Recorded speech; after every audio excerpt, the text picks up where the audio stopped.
Hello everyone, welcome back to our new video. My name is Saklen and you are watching Baba Engineering Academy Gujarat. હવે તે આપણે try કરીશું daily videos નાખવાનું. તો થોડી technical જે ઇશ્યુઝ હતા તે આપણા સોલ્વ થઈ ચૂક્યા છે. હવે ડેલી આપણા વિડિયોઝ કન્ટિન્યુઅસલી આવશે. તો આજે આપણે જો ટોપિક છે તે છે traction system. What is the traction system? Definition, requirements, uses, types, anything. પહેલા આપણે ટાઇટલ લખી લઈએ વિડિયો.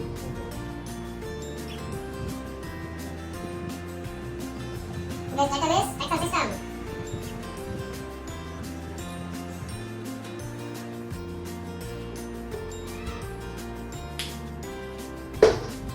Traction system. તો શું છે ટ્રેક્શન સિસ્ટમ? તો ટ્રેક્શન સિસ્ટમ એટલે ટૂંકમાં આપણે એમ કહીએ કે કોઈ પણ જે વાહન છે તેના પૈડાને આગળ વધારવા માટે અથવા તેને ધક્કો મારવો તે આના વાહનને મોશનમાં લઈ આવવાને કહેવાય ટ્રેક્શન. એટલે કોઈ પણ વાહનને મૂવમેન્ટમાં લઈ આવવાનો મતલબ એને કે ટ્રેક્શન કહેવાય છે. એની ડેફિનેશન આ પ્રકારની છે કે કોઈ પણ વાહનને સ્થિર અવસ્થામાંથી તેને ધક્કો આપી અથવા તેને ટ્રેક્શન આપી તેને મૂવમેન્ટ કરવામાં આવે તેના પૈડાને તેને ટ્રેક્શન સિસ્ટમ કહેવામાં આવે છે. ટ્રેક્શન સિસ્ટમ બે પ્રકારની હોય છે. ટ્રેક્શન સિસ્ટમ કયા પ્રકારની હોય છે? બે પ્રકારની. એક છે ઇલેક્ટ્રિક ટ્રેક્શન સિસ્ટમ,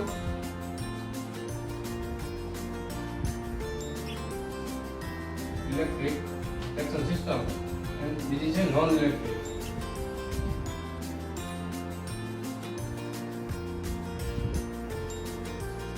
તો ઇલેક્ટ્રિક ટ્રેક્શન સિસ્ટમ અને નોન ઇલેક્ટ્રિક ટ્રેક્શન સિસ્ટમમાં શું ફરક? તો ઇલેક્ટ્રિક ટ્રેક્શન સિસ્ટમ અને નોન ઇલેક્ટ્રિક ટ્રેક્શન સિસ્ટમ ફરક એ છે, તમે નામ ઉપરથી સમજી શકો છો. નોન એટલે કે વિદ્યુત પ્રવાહ એટલે કે વિદ્યુત એનર્જીનો ઉપયોગ કર્યા વગર જે ટ્રેક્શન સિસ્ટમ કામમાં આવે છે તેને નોન ઇલેક્ટ્રિક ટ્રેક્શન સિસ્ટમ કહેવામાં આવે છે. અને બીજું છે electric traction system. Electric traction સિસ્ટમમાં શું છે? અહીંયા નોન છે તો ઇલેક્ટ્રિક છે, એટલે કે આનો મતલબ કે આજના સમયમાં જે ટ્રેક્શન સિસ્ટમનો ઉપયોગ કરવામાં આવે છે તે ઇલેક્ટ્રિક ટ્રેક્શન સિસ્ટમ છે. એટલે કે એમાં ઇલેક્ટ્રિસિટીનો ઉપયોગ કરીને ટ્રેક્શન સિસ્ટમ તેને એન્જિન્સને ચલાવવામાં આવે છે. એવી રીતે કે ડીઝલ એન્જિન છે, પેટ્રોલ ઇલેક્ટ્રિક એન્જિન છે, પછી બેટરી ઇલેક્ટ્રિક ડ્રાઈવ છે, અલગ અલગ પ્રકારના એન્જિન ચલાવવામાં આવે છે. તો આ બે પ્રકાર છે ટ્રેક્શન સિસ્ટમ્સના. હવે આ બે ઇલેક્ટ્રિક અને નોન ઇલેક્ટ્રિક ટ્રેક્શન સિસ્ટમના પણ પેટા પ્રકાર છે જે એન્જિન પ્રકારે છે. તો નોન ઇલેક્ટ્રિક ટ્રેક્શન સિસ્ટમના બે પ્રકાર કયા છે? નોન ઇલેક્ટ્રિકમાં સૌથી પહેલો છે steam engine drive. Steam engine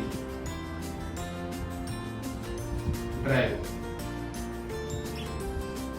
steam engine drive. Second one is IC engine drive.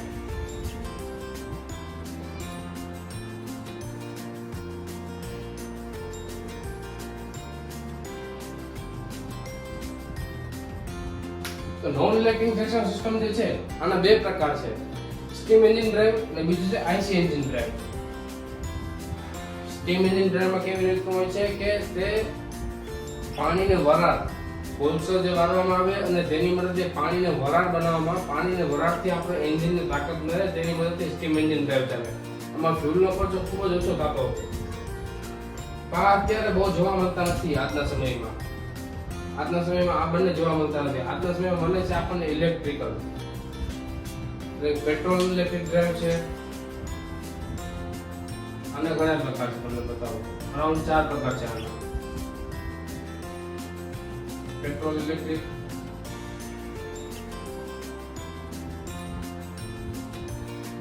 Diesel electric,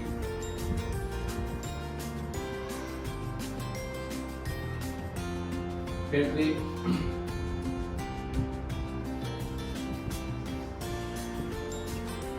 electric drive બધાનો કોમન આવશે. અને લાસ્ટ છે ઇલેક્ટ્રિક ડ્રાઈવ.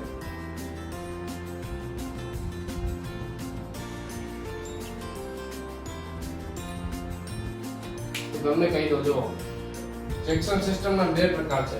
ટ્રેક્શન સિસ્ટમનું ડેફિનેશન હજી એક વાર તમને રિપીટ કરીને કહી દઉં. ટ્રેક્શન સિસ્ટમ ની ડેફિનેશન આ પ્રકારની છે કે કોઈ પણ વાહન જે સ્થિર અવસ્થામાં છે તેના પૈડાને આપણે મોશનમાં લઈ આવવા માટે આપણને તેને જે બળ લગાવી અને તેને મૂવમેન્ટમાં લઈ આવી તેને ટ્રેક્શન કહેવાય છે. ટ્રેક્શન સિસ્ટમ એટલે તેની રીતો. કે ટ્રેક્શન સિસ્ટમની બે રીતો છે, બે પ્રકાર છે. એક ઇલેક્ટ્રિક છે અને બીજા છે નોન ઇલેક્ટ્રિક ટ્રેક્શન સિસ્ટમ છે. આપણે નોન ઇલેક્ટ્રિકના બે પ્રકાર કયા છે, સ્ટીમ એન્જિન ડ્રાઈવ અને આઈસી એન્જિન ડ્રાઈવ. અને ઇલેક્ટ્રિકના 4 પ્રકાર છે જે અત્યારે સ્ટીલ યુઝિંગ છે, ઉપયોગ કરવામાં આવે છે તેને. સૌપ્રથમ છે petrol electric drive, diesel electric drive, battery electric drive and electric drive. આ રીતના આના છે. આનો ટાઈમ પીરિયડ અરાઉન્ડ 19s માં હતો. 1950s થી સન 1980 ની આસપાસ તેને ચલાવવામાં આવતું હતું. 1990 લગી આને ચલાવવામાં આવતું હતું. આનો તે જમાનો નથી, કારણ કે આ ખૂબ જ પોલ્યુશન કરતા હતા. એ એન્વાયરમેન્ટ માટે સેફ હતું નહીં. તે વધારે ટોર્ક આપણને જનરેટ કરીને આપતા હતા. તેને સ્ટીમ એન્જિન ડ્રાઈવને સૌપ્રથમ આપણને ટેમ્પરેચર લઈ આવવા માટે, એટલે કે જ્યારે તેનો એક વરાળ જે છે એક પ્રેશર ઉપર પહોંચે ત્યારે આપણે એન્જિનને આગળ વધારી શકીએ. તો વરાળને આપણે જે ભઠ્ઠાનું ટેમ્પરેચર હોય છે આને એક મેક્સિમમ જે પોઈન્ટ હોય છે તે પોઈન્ટ લગી લેવા માટે આપણને એન્જિનને અરાઉન્ડ 10 થી 12 કલાક પહેલા આપણને સ્ટાર્ટ કરી દેવામાં આવવું પડે. તો આપણે 10 થી 12 કલાક પહેલા સ્ટાર્ટ કરીએ ત્યારે આપણને સ્ટીમ એન્જિન ડ્રાઈવને ચાલુ કરી શકીએ. અને આપણે અરાઉન્ડ આને અઠવાડિયાના 7 દિવસમાંથી તેને અરાઉન્ડ આપણે 4 દિવસથી 5 દિવસ લગી ચલાવી શકીએ. બાકી આને સાફ સફાઈ કરવા માટે, તેને મેન્ટેનન્સ કરવા માટે તેને રાખવું પડે. તેની રાખ અંદરમાં હોય તે. અને તેના બીજો ડિસએડવાન્ટેજ આ છે કે તે છે પાણીને વરાળને કારણે છે. તેમાં જે લોખંડના જે હોય છે તે હવામાં રહેલા ઓક્સિજન સાથે ઓક્સિડેશન કરીને કાટ લાગે છે તેના લોખંડના ભાગોને. તો સ્ટીમ એન્જિન ડ્રાઈવ બહુ લાંબો સમય સુધી ચાલ્યું નહીં. તેની ઓવરલોડ કેપેસિટી બી હતી નહીં. અત્યારે જે નોન ઇલેક્ટ્રિક ડ્રાઈવ છે, ઇલેક્ટ્રિક જે ડ્રાઈવ છે, ઇલેક્ટ્રિક ડ્રાઈવના જે ફાયદા આ પ્રકારના છે કે જેમાં જે મુસાફરો છે તે બમણા મુસાફરો થઈ શકે છે. બમણા મુસાફરો લઈને જઈ શકે છે. પછી તેનું સ્ટાર્ટિંગ ટોર્ક એટલે કે તેની સ્પીડ વધારે, એક્સિલેશન વધારે હોવું જોઈએ. એક્સિલેશન વધારે હોય તો કાયદેસર રીતે આપણે સ્પીડ પકડી શકે છે આપણે ટ્રેન. તેનું એક્સિલેશન વધારે છે ઇલેક્ટ્રિક ડ્રાઈવ્સનો.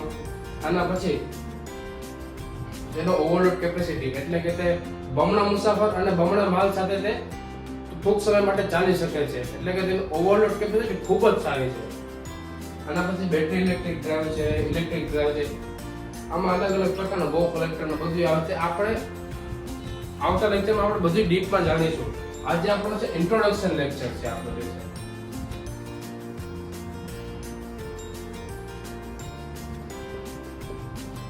આ જે આપણો લેક્ચર છે ઇન્ટ્રોડક્શન લેક્ચર છે.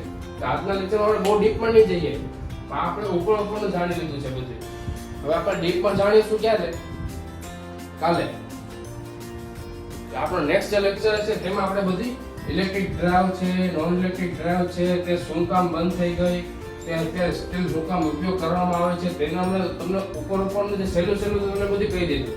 હવે તમને કાલે જે છે બધું તમને ડીપમાં સમજાવીશ. ઇન્ટ્રોડક્શન લેક્ચર પછી આવે થોડું ઇન્ટરમીડિયેટ, એટલે થોડુંક આપણે થોડું ડીપમાં જશું. અને જે ત્રીજો લેક્ચર જે છે આપણે 3 લેક્ચરમાં આપણે ટ્રાય કરીશું કે 3 લેક્ચરમાં આપણે આખું ચેપ્ટર કમ્પ્લીટ કરી શકીએ.